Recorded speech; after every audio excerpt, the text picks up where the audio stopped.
dietetic field. But first, I'm going to explain what a dietitian is and how you become a dietitian. So in order for you to become a dietitian, there's channels that you have to go through. First, you have to go to college. You have to go to grad school. And then you have to do your internship. Now, in college, you have to accumulate a couple of hundred hours. A third of those hours would be clinical.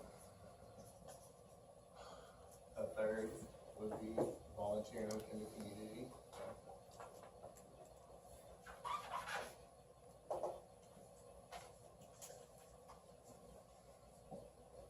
And the last third would be food service. Now, these hours you can rack up at like a free clinic, you can rack up in the community like the church does, they give out free food sometimes. Or you could rack up those hours in food service like we do fall semester when we have lunch power every week. So then, after you graduate from college, you go to grad school and get your master's degree.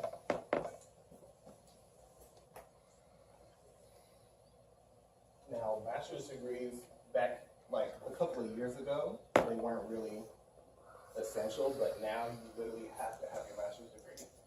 So if you do all of your hours and get your master's degree and you do good on your exit exam, you can get an internship. You can either be paid or unpaid. Or they give you a stipend of money basically to work. They kind of pay you to work. Now the one here costs like $10,000 and they don't pay you, so it's kind of inconvenient, but hey, it's an internship. So dietitians also take into account the cost of different foods, what the patient likes, how they eat, their eating habits.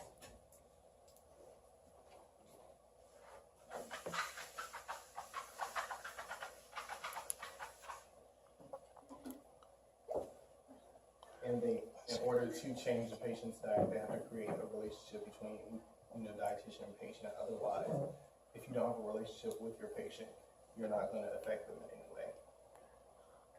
Now, being a dietitian, you can either work at a hospital making meal plans or changing patients' diets, or a nursing home making sure they get all the essential nutrients, because old people, their bones start to become frail and brittle, and they need all the essential nutrients to keep them strong so their bones just don't randomly break.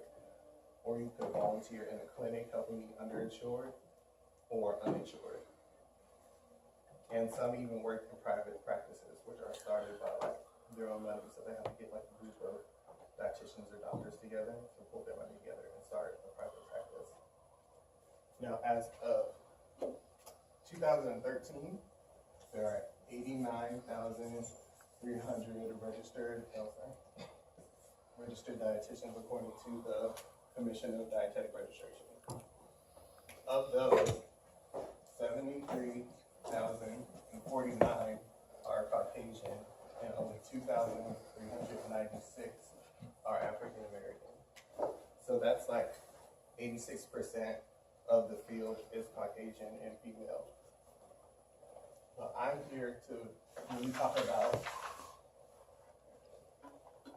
why we are experiencing a lack in diversity in the dietetic field.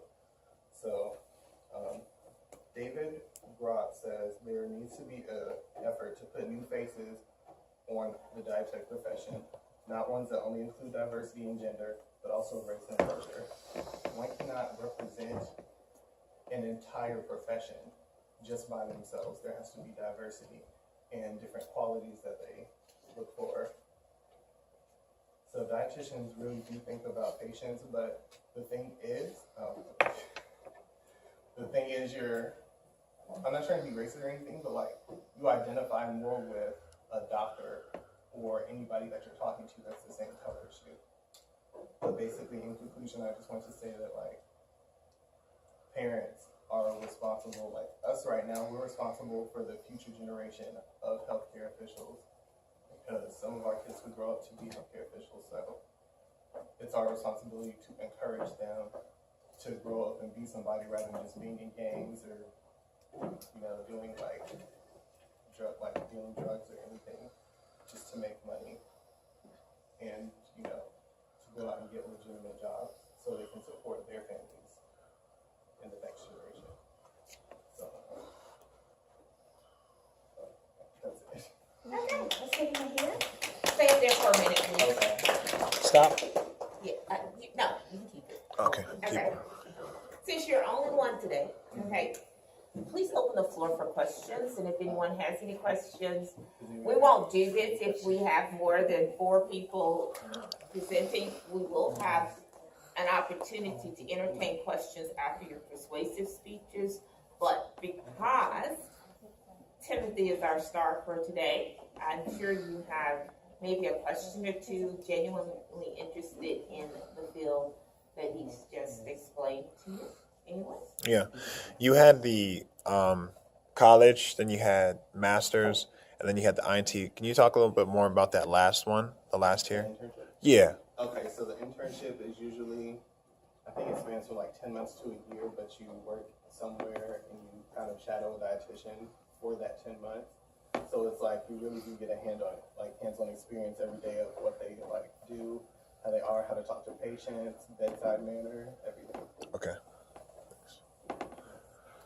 Yes, I'm interested in knowing how long will someone likely spend in as far as preparing. You mentioned that the college, the master's, the internship, so time-wise, it's about what, 6, 7 years? Probably 7 years because 7 years. college is 4, then the grad school is 2, then the internship could span to like 10 months to a year. So And probably once in 7. the position, does that person stay until retirement, or will that? Well, no, they get an internship, and then you have to match. Like you go on the computer Okay. and like enter your information, and you have to match with a hospital because they don't just take anybody. Like they really pick and choose. Like some places only take 4 people, so you really have to get chosen. If you don't match, what happens? You have to. I think you have to wait until next year when they start computer matching again. Yeah. Extremely competitive. Yes. Any other questions?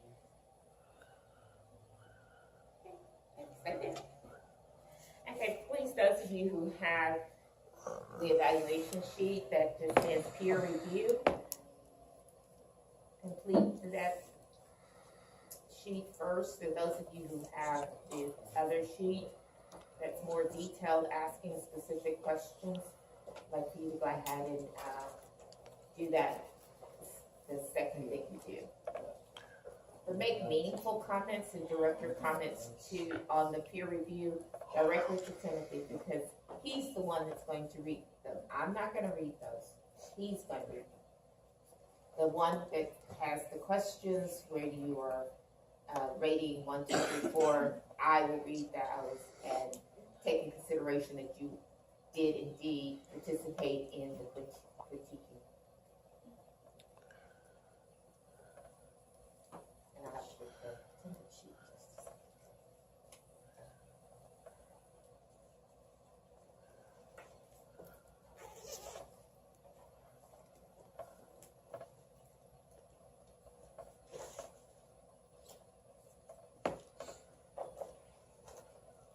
You can sit down.